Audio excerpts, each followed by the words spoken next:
Salve, amigas e amigos da filosofia, bem-vindos a mais uma das nossas conversações filosóficas. Hoje eu vou conversar com a pesquisadora Ana Pádua Casoretti, que está falando da cidade de São Paulo. Ela é bacharel, mestre e doutora em filosofia pela PUC de São Paulo. E a tese dela de doutorado, que foi defendida no ano passado, sobre Pico della Mirandola, o esoterismo como categoria filosófica, foi a premiada como melhor tese em filosofia pela Ampof, e agora vai ser publicada como livro, né, pela editora Loyola. Estamos aguardando a publicação dessa tese. E muito obrigado, então, pela presença aqui no canal, para a gente conversar um pouco mais sobre esse autor, que é pouquíssimo conhecido no Brasil, né? E também o período no qual ele viveu, né? Um período da história da filosofia não tão frequentado entre nós, né? E a sua tese vem cumprir essa lacuna, né? Que a gente tem nos estudos de Renascimento, o período que antecede o Renascimento, né? Estou muito feliz de conversar com você aqui hoje. Vou começar perguntando um pouco sobre a sua trajetória de pesquisa, como que foi a escolha desse autor, o que você pesquisou antes, né? Para a gente começar essa conversa hoje. Boa tarde, Ana. Boa tarde, Caio.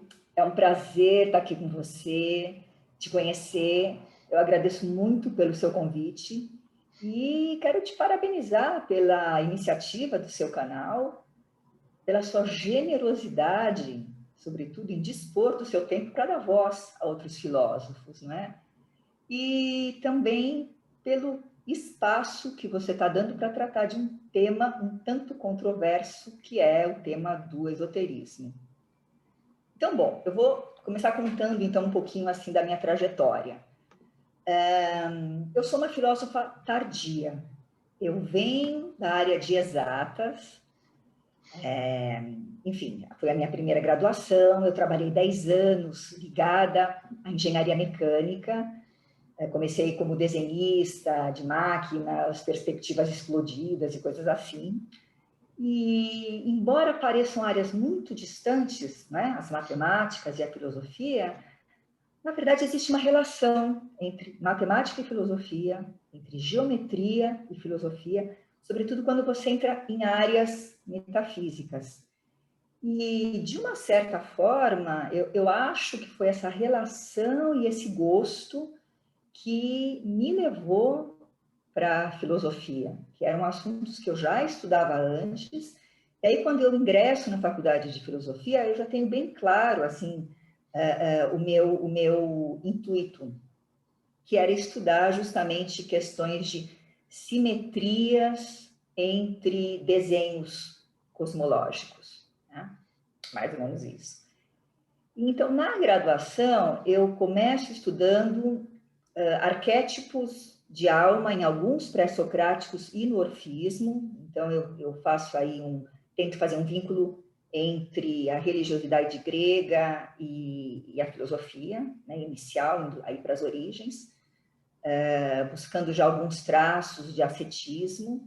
Depois, no mestrado, eu me aprofundo nesses temas, eu me aprofundo na questão dos mistérios gregos e do pitagorismo. Então, novamente, aí um paralelo entre religiosidade e filosofia, sobretudo na questão das iniciações e da ascese. Lembrando que todo o processo iniciático ele está ligado a graus dentro de uma escala, né? Dentro de um desenho cosmológico, vamos dizer.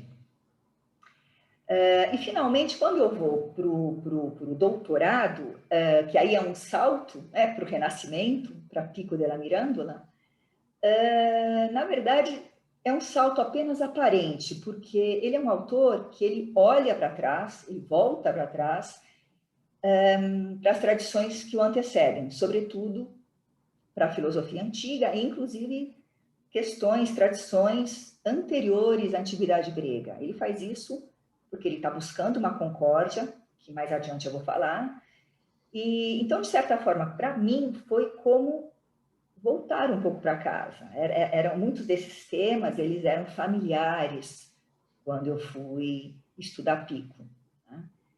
Então, basicamente, assim, o doutorado ele foi uma continuidade, pode-se dizer, sintetizante, né, do que eu havia feito. Tá? Então, basicamente é isso. Muito interessante a sua trajetória.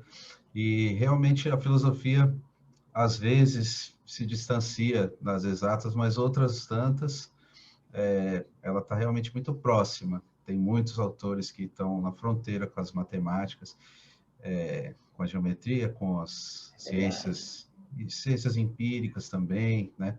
Sim, sim. É muito interessante. E você falou dos arquétipos também, mais adiante eu vou querer perguntar sobre isso, mas eu queria que você contasse um pouco mais sobre esse autor que não é muito conhecido no Brasil, falar sobre as obras dele, o tempo que viveu, o que tem disponível no português também, em outras línguas.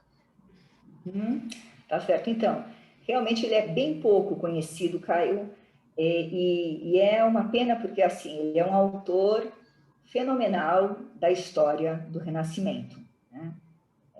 Aqui a gente está falando do século XV. E essa opinião, ela não é minha, essa opinião, ela é uma opinião de boa parte da crítica posterior a ele.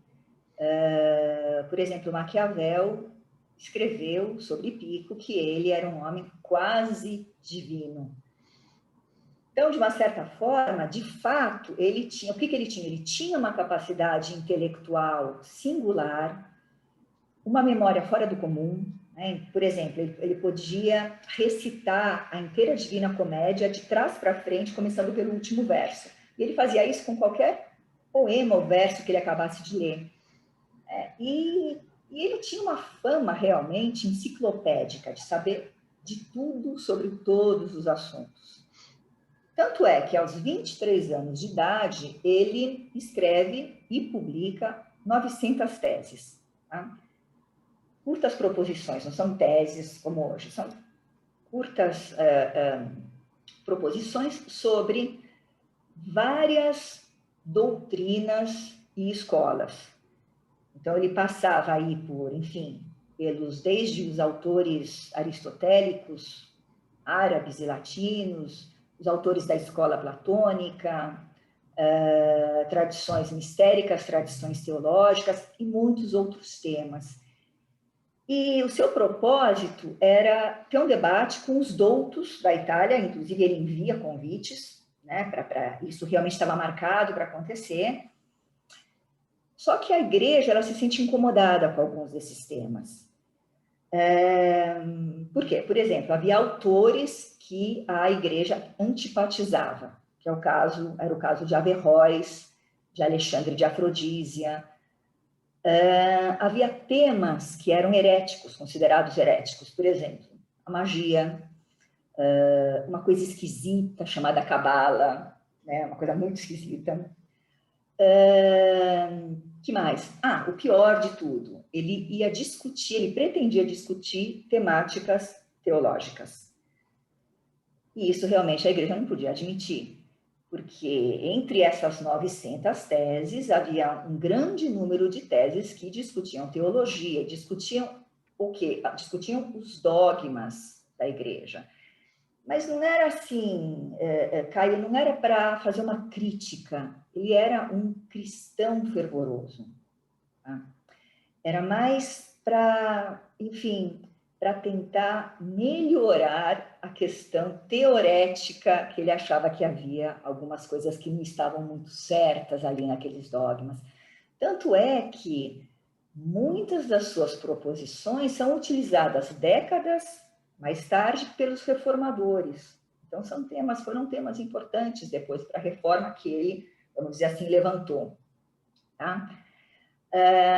Então, essa é uma das questões, essa obra que se chama Conclusiones non gentiae, tá? As 900 teses.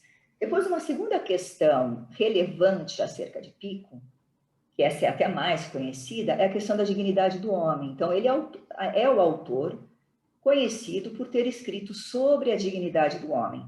Porque quando ele escreve as suas 900 teses, ele prepara uma introdução para elas. E essa introdução, ela se torna mais importante, mais famosa do que a própria obra que ela introduz. Tanto é que, mais tarde, já no século XX, o Eugênio Garan dá a esse escrito a alcunha de Manifesto do Renascimento. Por quê? Porque é uma obra importante que traz, enfim, os anseios, os fermentos principais do Renascimento. Acaba se tornando um símbolo do Renascimento. E, além disso, o que ela tem de especial? Ela trata sobre a liberdade do homem. É porque, veja bem, porque a dignidade aqui, a gente precisa entender, a dignidade, ela tem a ver com uma posição espacial, uma posição dentro de, vamos imaginar assim, um eixo vertical, né, uma hierarquia, e até então se considerava que o homem estava no meio desse eixo, acima do mundo sensível e abaixo do mundo supralunar. E então Pico postula que essa posição ela não é determinada, que na verdade o homem ele pode escolher, na verdade mais que isso, ele deve escolher, é um imperativo, é uma condenação. Ele deve escolher se ele vai degenerar em direção aos mundos inferiores ou se ele vai regenerar em direção aos mundos inteligíveis. Por quê? Porque ele traz todas as sementes de todos os seres e de todos os reinos dentro dele, coisa que os outros seres das outras esferas não trazem. Então, isso é uma ideia bastante inovadora para a época, tá? E, finalmente, um terceiro ponto que eu acho importante colocar sobre Pico, né? A gente falou sobre as 900 teses, as conclusões, falamos da questão da dignidade, que é o discurso, acho que eu não falei isso, a questão da dignidade, ele escreve, a obra vem a se chamar mais tarde, Horatio de Hominis Dignitate, que é o discurso sobre a dignidade do homem. Essa que é a obra que fica mais conhecida, e que é, inclusive, a única que a gente encontra no Brasil alguma coisa. Então, finalmente, o terceiro ponto, que eu considero mais importante, e muitos comentadores também, é a questão da concórdia em Pico. Porque Pico queria entender a inteira teia de conhecimentos. Né? Então, por exemplo, vamos pegar a imagem de uma teia de aranha, que é uma imagem muito boa aqui para isso. Então, cada fio da teia representa uma doutrina, uma escola de pensamento, uma teoria. Então, o que ele faz? Ele estuda e analisa cada um desses fios, certo? E esse trabalho é o trabalho que ele faz nas conclusões, nas teses. Lá ele esmiuça cada teoria que ele tem conhecimento, certo? Depois ele vai estudar as linhas menores que unem essas teorias. Então, Caio, se você observar, não sei se você já olhou na natureza, para uma teia de aranha, ela tem os fios, não é? E ela tem, entre esses fios, pequenos fios de ligação, né? que unem essas linhas. Então, o que ele faz? Ele estuda, e na verdade esse projeto ele não leva a termo, não dá tempo, mas ele pretende mostrar que há pontos de intersecção, ou para usar uma outra linguagem da matemática, denominadores comuns entre as várias teorias e as várias escolas. Então, esse era um dos seus principais projetos. E ele menciona isso no discurso sobre a dignidade do homem. Diga, por exemplo, as principais contradições que ele queria pôr para baixo, né, que ele queria demonstrar, era entre Platão e Aristóteles, inclusive uma obra importante que ele escreve, mas que é inacabada, que se chama De Ente e Uno. Ele trata justamente de Platão e Aristóteles, a discussão sobre os princípios, em como eles, na verdade, convergiam. E outros autores, tipo Averroes e Avicena, Tomás de Aquino e Duns Scoto, autores que ele quer mostrar que não há contradições entre eles. Tá? E, finalmente, voltando aqui à nossa questão, então, ele analisou os fios, ele analisa as relações, as ligações entre os fios, e, finalmente, quando ele se afasta da teia, em perspectiva, e a olha como um todo, ele percebe o quê? Que todos os fios, eles levam para um centro, né? Todos convergem. Há raras teias na natureza, elas existem com vários centros, mas isso já é Giordano Bruno, tá? Então, voltando para Pico, Pico ele está trabalhando em cima dessa ideia, e esse é o seu principal projeto, o de convergência teleológica. Só que depois ele falece, ele não teve tempo para terminar isso, porque ele morre aos 31 anos, e sendo que dos 23 aos 31 ele fica meio recluso, porque a vida dele se torna bem conturbada e tudo mais. Então, é um projeto que fica assim, só no esboço, tá? Então, assim, esse é um quadro geral sobre Pico, tá, Caio, para a gente poder aí prosseguir. Muito interessante.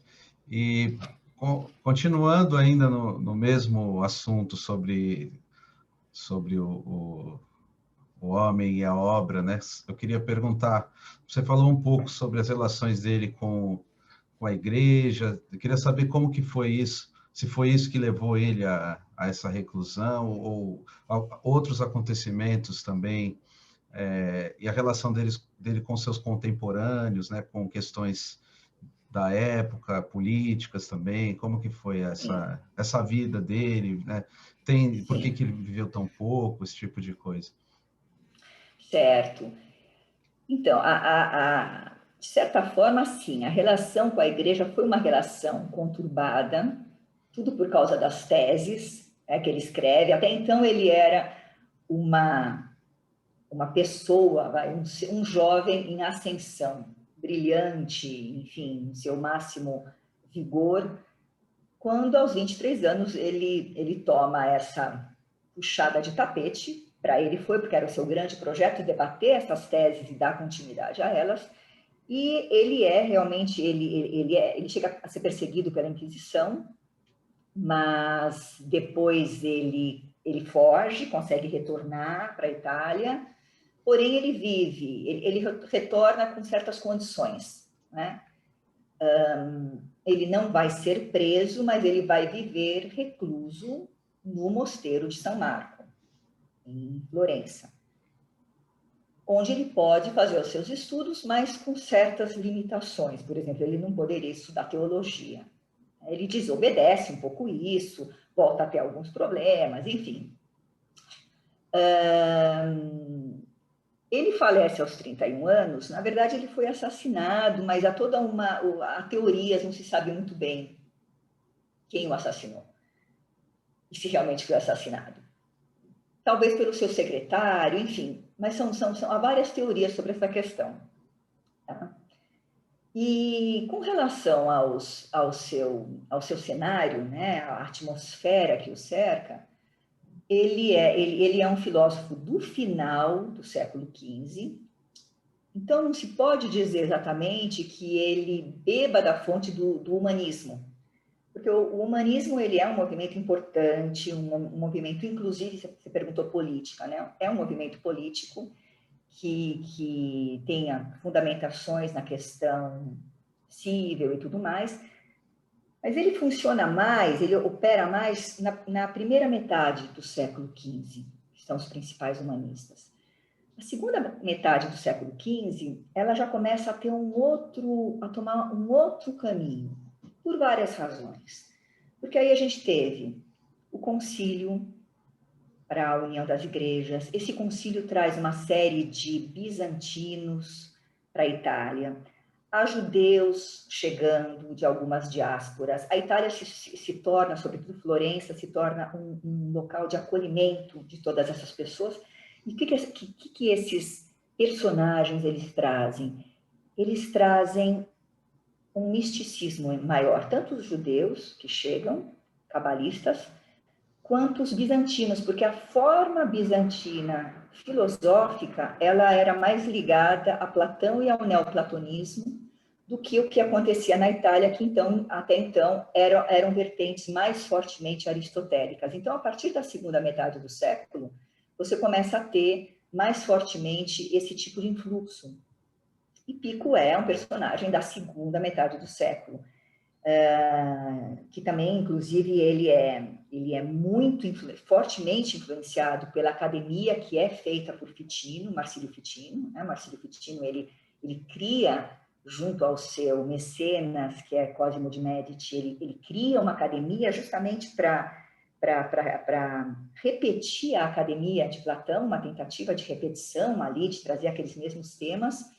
E então essa seria a atmosfera que tomava conta. Portanto, esses pensadores da segunda metade, eles não se envolvem mais tanto com a questão política, e inclusive eles são até criticados por isso. Há grandes debates, né, que a coisa passa a bater, há grandes debates em todos os sentidos, há muitas cartas trocadas entre Pico, por exemplo, e Ermolau Barbaro, que é um personagem importante do humanismo, que diz que eles, os neoplatônicos da academia, eles estão abandonando a questão toda dos humanistas, e Pico diz que não, que a verdadeira filosofia está na metafísica, voltar aos princípios e tudo mais.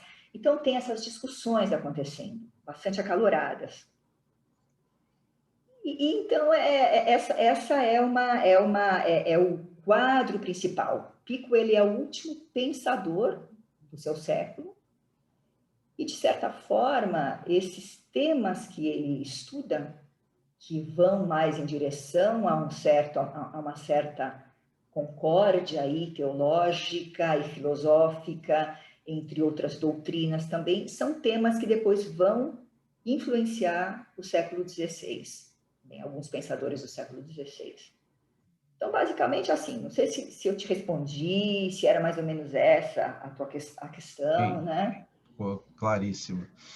E agora, para a gente entrar propriamente na sua tese, Okay. conta o objeto, como é que foi a preparação, né, o tempo de estudos, né, como que foi escrever essa tese, e conta para a gente também os temas principais dela. Certo, então, digamos que assim, teve dois principais desafios. O primeiro desafio foi trazer a questão do esoterismo para a academia, porque o esoterismo, ele é um tema que ele sempre, ao longo dos séculos, ele sofreu ou preconceito ou no mínimo, um certo estranhamento por parte da ciência, por parte das religiões oficiais, porque sempre, junto à religião, uma grande religião oficial, existe a sua parte mística, que normalmente é combatida. Né? E também em relação à filosofia, não foi diferente. Então, por exemplo, a primeira que quebrou esse paradigma, ou quebrou esse muro, foi nos anos 60, a Frances Yates, quando ela publica a obra Giordano Bruno e a tradição hermética.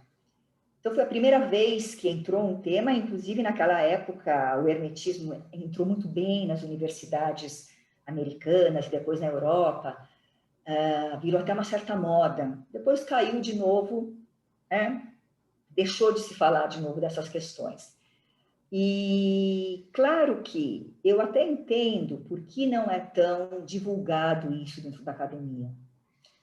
Porque há sempre o perigo de você sair da linha filosófica, né? E viajar na maionese, certo? Você pode perder aquele rigor filosófico facilmente se não se tomar muito cuidado. Então, se você vai estudar esoterismo na academia,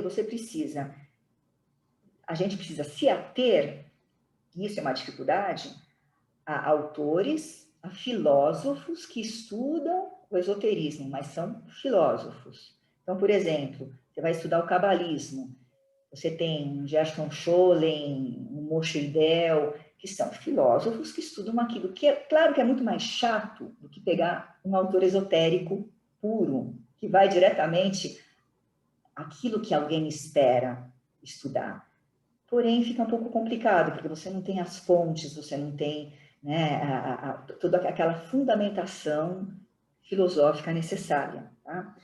Então, é isso. Então, eu não tive problemas nesse sentido, porque o meu orientador ele me deu uma ampla liberdade para tratar desse tema, embora não é um tema que ele transite de forma alguma. Foi para ele também uma coisa um pouco inusitada, um pouco original, mas ele aceitou muito bem. Tá? Uma segunda questão que foi assim um certo desafio foi a dicotomia entre cenários filosóficos. Porque, veja, por um lado, existe muito material de Pico della Mirandola na Itália, que foi minha principal fonte de bibliografia, em segundo lugar, na França.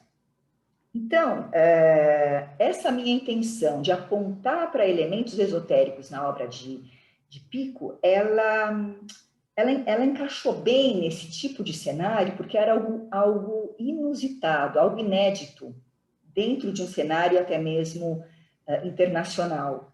Por outro lado, eu precisava apresentar o autor na academia brasileira. Por quê? Porque aqui no Brasil, ele é muito pouco ou quase nada conhecido. E assim, o pouco que se sabe de Pico é sobre o discurso da dignidade do homem. Né? Então, eu não podia apontar questões específicas da obra dele, sem mostrar quais são essas obras, falar, apresentar esse autor. Então, isso foi uma coisa assim que me deu um certo trabalho, foi um certo desafio, mas no final eu acho que eu fiquei bastante satisfeita com o resultado. Acho que deu para fazer essa questão. Então, eu vou falar um pouquinho do que trata a minha tese, né? O tema é o esoterismo como categoria filosófica. Então, veja, a categoria é um padrão discernível dentro de um processo reflexivo. Esoterismo é uma forma de transmissão de conhecimento. Tá? Então, Pico ele utiliza elementos esotéricos retirados de várias tradições em meio às suas argumentações filosóficas e teológicas. Então, por exemplo, quem lê o discurso sobre a dignidade do homem, você percebe que as primeiras páginas, elas fazem uma exaltação ao homem, aquela questão da autodeterminação e tudo mais. Mas a continuidade, ela é mais pessimista. Porque Pico mostra que, mesmo podendo, o ser humano ele não consegue atingir facilmente aqueles níveis mais superiores do seu ser, porque ele tem amarras da sua materialidade, tudo isso puxa ele para uma degeneração. Esse é o caminho mais fácil, da degeneração. Enquanto que os caminhos da regeneração, eles estão ligados a exercícios e práticas que estão lançados ali no meio do discurso, sem maiores explicações. Ele simplesmente lança. Então, por exemplo, aos exercícios ligados ao pitagorismo, aos mistérios gregos, aos mistérios hebraicos, aos mistérios caldaicos, está tudo ali sem maiores explicações. Né? E são exercícios, esse na verdade é o trabalho, mostrar, levantar todos esses elementos e mostrar a relação que há entre eles, onde o autor quer chegar. Né? E também, veja bem, uma coisa importante, esses exercícios, eles não são puramente éticos, porque outros autores escreveram sobre a dignidade antes de Pico. Por exemplo, Giannuzzo Manetti, nós tivemos outros humanistas que tratavam da dignidade de um ponto de vista ético, como um exercício ético. Aqui não. A ética, ela é um primeiro passo importante, não há dúvida, mas entra-se em uma área metafísica. Esses processos de exercícios, eles são para trabalhar outro tipo de graduação aí do ser, não é? Então, o meu trabalho, ele foi o quê? Ele foi apontar para todos esses elementos dispersos pelas várias obras de Pico e, sobretudo, mostrar que a utilização desses elementos ela é absolutamente necessária para o alcance das sínteses pretendidas pelo autor. Né? Então, que sínteses, né? Que sínteses são essas? No século XV, o caminho da filosofia, o caminho da teologia, eles andam juntos em direção a um centro. A filosofia idealista, ela caminha em direção à unidade. A teologia, ela caminha em direção a Deus. Então, são nortes esses que não podem ser esquecidos quando a gente estuda o Renascimento. Só que a dialética filosófica, ela conduz até um certo ponto das esferas metafísicas, mas ela não conclui. Enquanto que as tradições esotéricas apontadas por Pico, elas conseguem fazer uma ponte necessária para ultrapassar aquele espaço, porque existe aí um intervalo, ou um abismo, né? Inclusive esse termo abismo é um termo muito usado nas tradições esotéricas. Então, existe esse intervalo para ser ultrapassado. Vou até voltando aqui para a imagem da nossa teia de aranha. Se a gente observar de perto, antes de chegar no centro, existem umas espirais ou alguns círculos concêntricos. Então, as linhas, elas chegam até um certo ponto e há uma certa baguncinha ali. Há uma série de pequenos círculos antes de chegar no centro, que representa muito bem a questão. As tradições, as escolas, a razão, a dialética, ela conduz até o primeiro desses círculos, não até o centro. Então, há um caminho a ser ultrapassado, que são esses círculos, eles representam graus, eles representam esferas do inteligível, ou esferas da divindade, né? Então, para se ultrapassar isso, as tradições esotéricas, através da experiência mística, conseguem fazer essa ponte e ocupar esse espaço vazio de certa forma, né? Dependendo de com o que você está lidando, tá? Essa ideia, inclusive, Caio, essa ideia dos círculos concêntricos, ela é muito interessante para a gente ter como imagem, porque existem tradições que mostram, ou que escrevem, que falam, que o ser humano, com o seu aparato mental, ele consegue chegar apenas até a primeira dessas esferas. Então, por exemplo, eu vou dar um exemplo na filosofia. O averroísmo, uma vertente do averroísmo, de Averroes, o filósofo árabe, uma vertente diz que você só consegue alcançar o intelecto agente. O intelecto agente, inclusive, intelecto agente é um termo assim, que eu uso com muita parcimônia, porque é um termo que foi discutido por séculos, há muitas contradições sobre ele, etc, etc. Então, eu só quero dar como exemplo que uma dessas vertentes coloca que você só alcança o intelecto agente, que é o primeiro entre os 10 intelectos separados. E nós só conseguimos atingir o primeiro. E isso entra em consonância com algumas vertentes do cabalismo, que também dizem ou apregoam que o ser só consegue chegar até a primeira sefirá, que é a chamada sefirá de Malkut, entre as 10 sefiró. Então, e também, se a gente for, por exemplo, para Pseudo-Dionísio, a tradição angélica, você só consegue alcançar a primeira tríade angélica. Então, são várias tradições que elas têm, que elas falam coisas similares e que têm a ver com a chegada naquela primeira circunferência. Então, isso é até uma questão interessante. Então, assim, a tese, ela se desenrola em meio a essas obras, a algumas obras de Pico, né?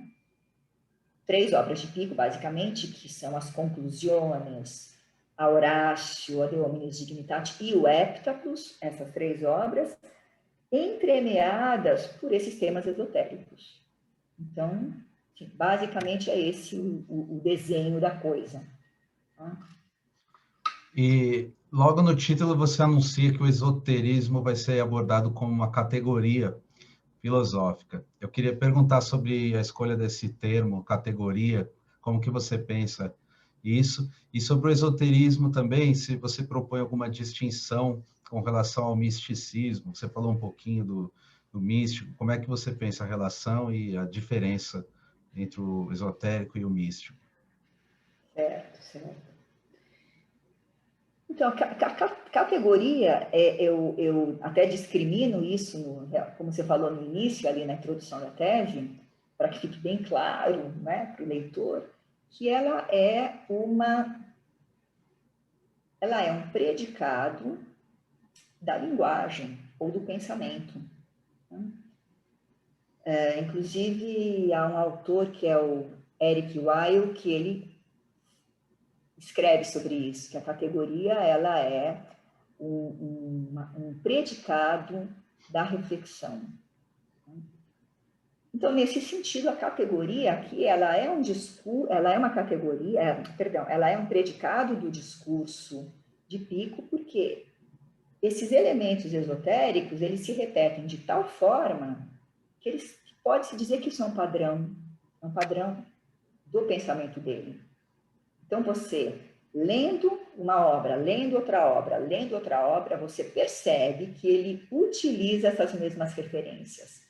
Portanto, é uma categoria do pensamento dele.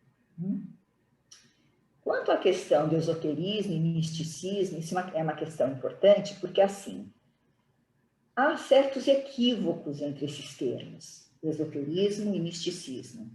Então, vejam, esoterismo é transmissão, misticismo é recepção. Esoterismo é algo interpessoal, ou seja, envolve 2 ou mais agentes. O misticismo é um fenômeno pessoal. Então, esses 2 elementos, eles normalmente caminham juntos, sim, mas não necessariamente eles caminham juntos. Tá? Então, o esoterismo, ele é uma transmissão geralmente oral, mas que quando é escrita, ele pode ser escrito, ele envolve uma linguagem velada, através de metáforas, através de alegorias. Né? E também ele é uma transmissão interpessoal, né, que envolve 2 ou mais agentes. Por exemplo, 2 pessoas, um mestre e um discípulo. Por exemplo, vários mestres com grupos de discípulos, que é o caso do pitagorismo. O pitagorismo é um movimento que ele se perpetua por cerca de 1000 anos, ele chega até o ano 300 da nossa era, né, só através da transmissão oral. E também você pode ter o caso de um livro esotérico, que nesse caso o livro é o agente transmissor, que é o caso, por exemplo, do Antigo Testamento. A Torá. A Torá, para um cabalista, ela é uma fonte de significados. Tudo aquilo que está ali é uma linguagem velada. E se diz que existem 4 níveis de interpretação na Torá. 4 níveis de profundidade. Então, aquele livro, para um cabalista, até hoje, ele é uma fonte inesgotável de investigação das realidades. Agora, o misticismo. O misticismo é uma experiência íntima, é uma experiência pessoal, é uma experiência de recepção, é o objetivo, é onde você quer chegar. Né? E essa experiência íntima, ela basicamente é uma experiência de comunhão, ou pelo menos de busca por essa comunhão. O místico, ele está buscando a comunhão com algum nível da divindade. É isso. Agora, é errado, né? Você perguntou da distinção e tal. É errado misturar as 2 coisas?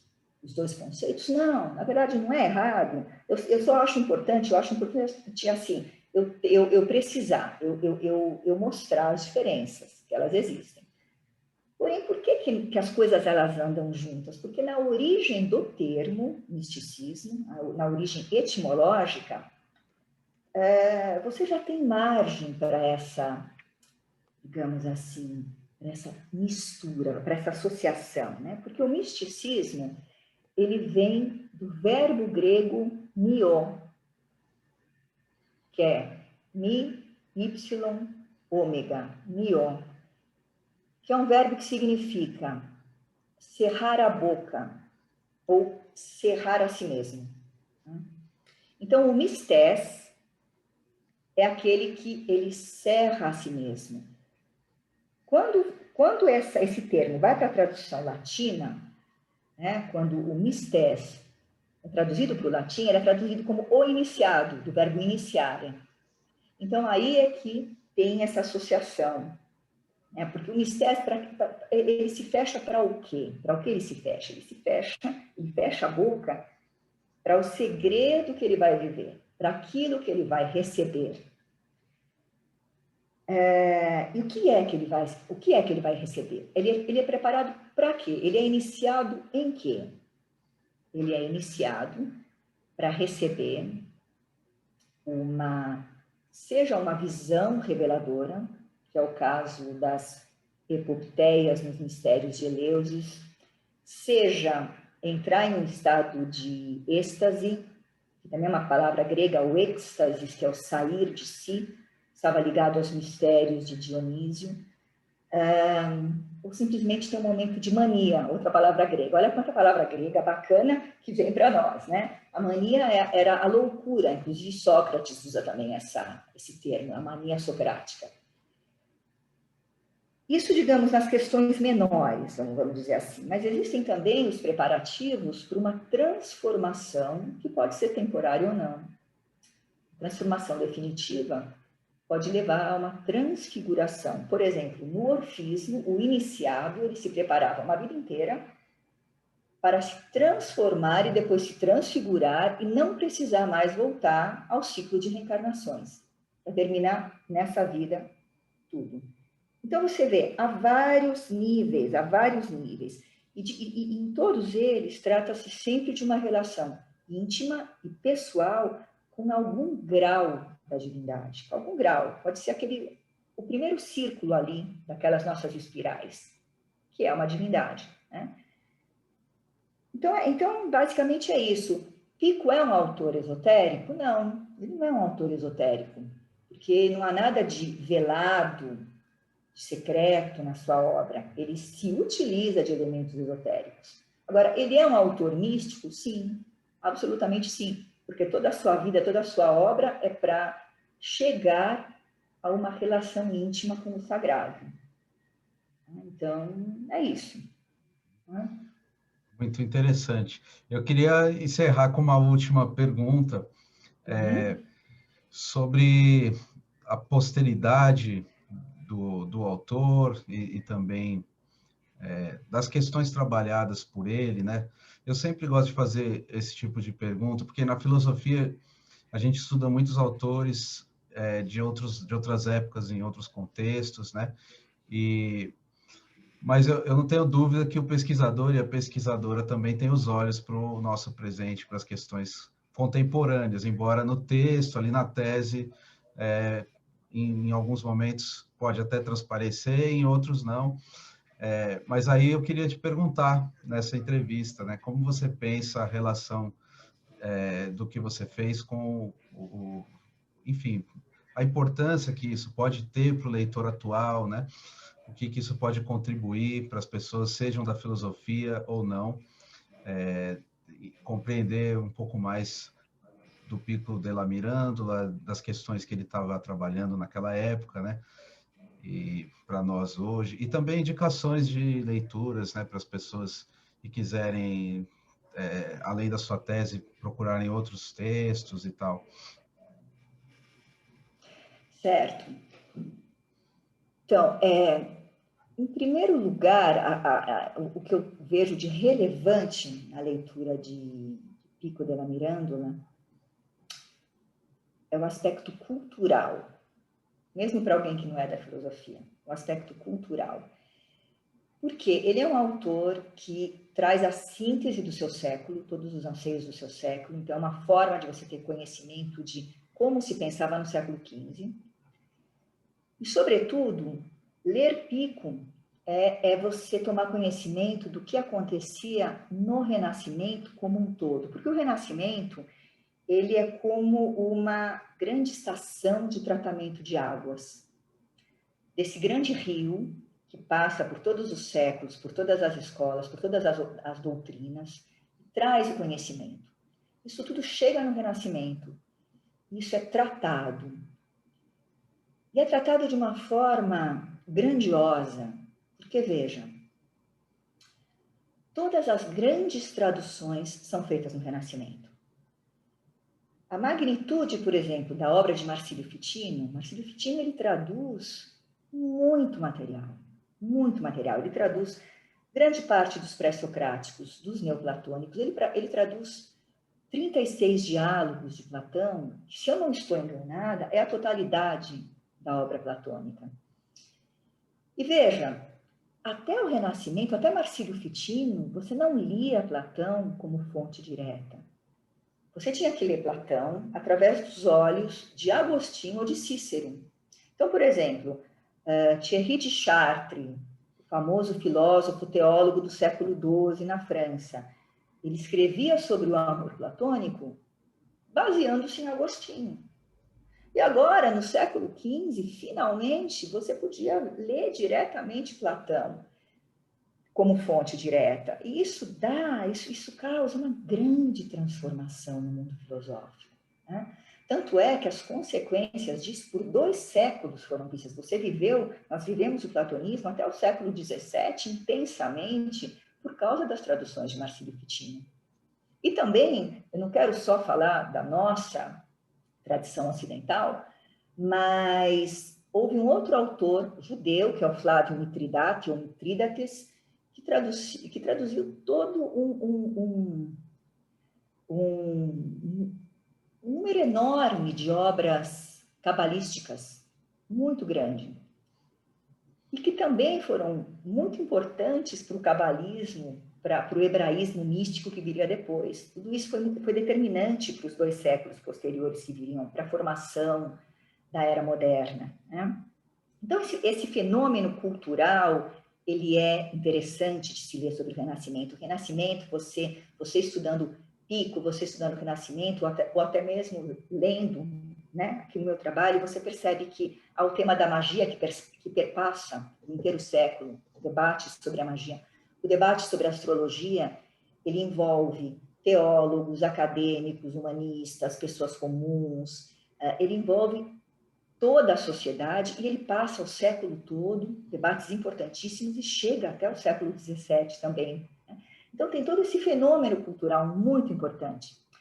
Um segundo aspecto que eu vejo como relevante é o aspecto filosófico, porque o leitor ele tem a possibilidade de estar em contato com todas as filosofias que antecedem Pico. Então, você lê sobre a escolástica, a patrística, a fálsafa, que é a filosofia árabe, a filosofia antiga, sobretudo a filosofia antiga, porque há debates no Renascimento entre vertentes platônicas e aristotélicas sobre a alma, que também ocupam o século inteiro. Inclusive, vertentes dentro do aristotelismo. Há debates assim, acirrados. Então, tudo isso é filosófico, tudo isso é filosofia. Tudo isso é a base nossa daquilo que se estuda. Não há como estudar filosofia sem você passar por esses grandes debates, né? E, finalmente, assim, um terceiro aspecto seria o aspecto espiritual, entre aspas, porque eu não vejo uma outra palavra para se falar isso agora, que é você poder entrar em contato com as tradições esotéricas, que não são usuais no mundo filosófico, mas para a pessoa que se interessa por esse tema, é uma forma de conhecer e de entrar em contato, claro que pela borda, não há como aprofundar, né, na experiência mística, né? Isso não é trazido, lógico, então é uma forma de conhecer externamente tradições como o hermetismo egípcio, a cabala judaica, os mistérios gregos, o zoroastrismo persa, e aí conseguir descobrir por si próprio que existem pontos importantes de confluência, de concordância entre culturas diferenciadas. Então, basicamente é isso. a questão da relevância. Quanto aos livros, né, que você me pergunta, veja, há muito pouco material no Brasil, muito pouco material. Na verdade, não há nada, há 2 obras. Existe uma tradução do discurso sobre a dignidade do homem, do Luiz Terracini, é uma tradução muito boa. Se eu não me engano, ele é da Universidade de Mato Grosso do Sul, se eu não estou enganada, e ele faz uma tradução interessante porque ela tem boas notas e comentários, porém, é complicado para se encontrar, não é uma coisa que está à venda facilmente. E tem o livro em português da Maria de Lourdes Sirgado, que é português de Portugal, ela é uma escritora portuguesa, de uma editora em Lisboa, que ela escreve também uma tradução sobre o discurso sobre a dignidade do homem, e esse é facilmente encontrável, né, na Amazon.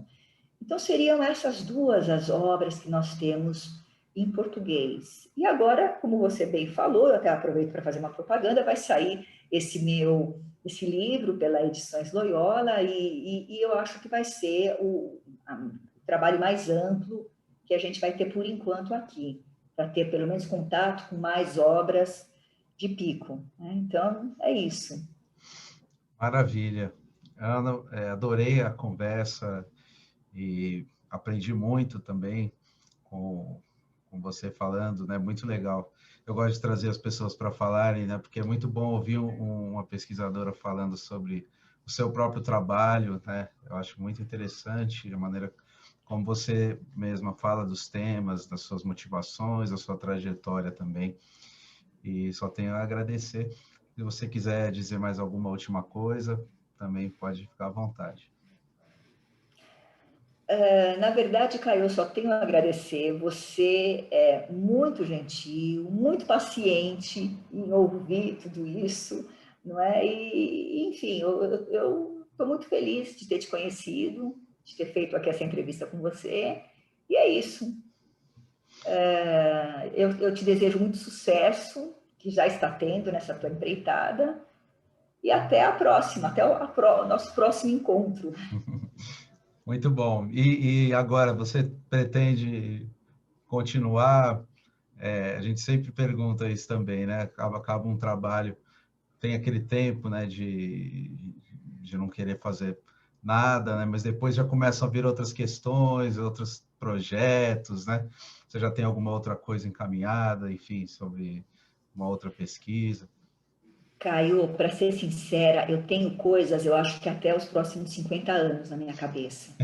50 anos seriam poucos. Eu até me perco um pouco, porque eu tenho várias coisas que me confundem, porque eu não sei exatamente por qual delas caminhar.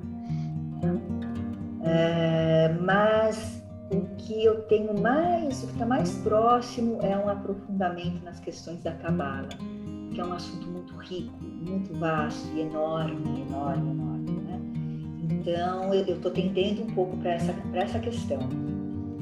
Mas há tantas outras, como eu te falei, não sei. Nesse momento eu estou, como você falou, eu estou um pouco esperando, deixando a poeira baixar, né? E ver se surge alguma inspiração de vida. Tá certo. Tá? Muito bom.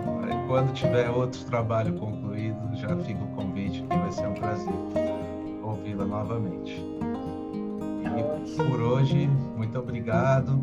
Também a quem nos assistiu aqui nesse vídeo, agradeço. Deixem os comentários aí, quem quiser perguntar alguma coisa também, a gente responde depois. E fiquem ligados nas próximas conversações filosóficas.